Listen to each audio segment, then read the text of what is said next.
జొన్న దోశ కోసం 2 గ్లాసులు తెల్ల జొన్నలు, సెకండ్ గ్లాస్. ఇప్పుడు వీటిని శుభ్రంగా కడిగి నానబెట్టుకోవాలి. అలాగే అదే సేమ్ గ్లాస్తో 2 గ్లాసులు తెల్ల జొన్నలు అయితే 1 గ్లాసు మినపప్పు. వీటిని శుభ్రంగా కడిగి నానబెట్టుకోవాలి ఒక 8 గంటల పాటు. ఇలా శుభ్రంగా కడిగి మినపప్పు, అలాగే తెల్ల జొన్నలు, 2 గ్లాసులు తెల్ల జొన్నలు, 1 గ్లాసు మినపప్పు. మీకు కావాలంటే కొంచెం రైస్ కూడా యాడ్ చేసుకోవచ్చు, ఒక హాఫ్ గ్లాస్ అంతా, లేదా హాఫ్ గ్లాస్ కంటే తక్కువ కూడా యాడ్ చేసుకోవచ్చు. నేనైతే రైస్ యాడ్ చేయడం లేదండి. ఇలా నైట్ అంతా నానబెట్టి ఉంచుకోవాలి. 8 అవర్స్ నానినటువంటి జొన్నలు, 1 గ్లాసు మినపప్పు, 2 గ్లాసుల జొన్నల్ని ఇలా ఇప్పుడు శుభ్రంగా కడిగి మిక్సీ పట్టుకోవాలి మెత్తగా.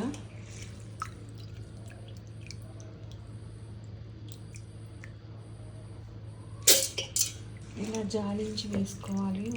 మంచినీళ్ళు వాటర్ పోసుకోవాలి కాబట్టి.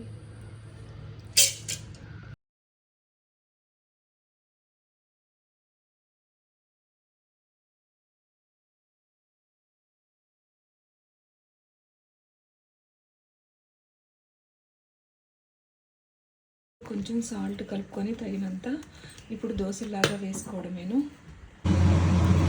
కొంచెం వాటర్ కూడా యాడ్ చేసుకోవచ్చండి. చూసుకొని వాటర్ కూడా కొంచెం యాడ్ చేసుకోవాలి ఉప్పుతో పాటు. ఇంకా దోశ వేసుకోవడమేను.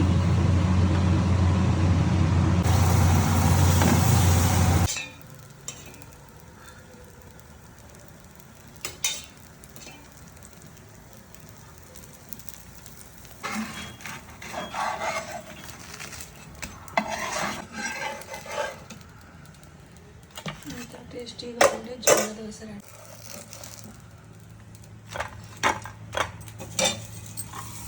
ఎంతో ఆరోగ్యానికి బలాన్ని ఇచ్చే జొన్న దోశ రెడీ అండి. అల్లం చట్నీతో నంచుకొని తింటే, లేదా పల్లీల చట్నీతో నంచుకొని తింటే ఆరోగ్యానికి ఆరోగ్యం, టేస్టీగా కూడా ఉంటాయి.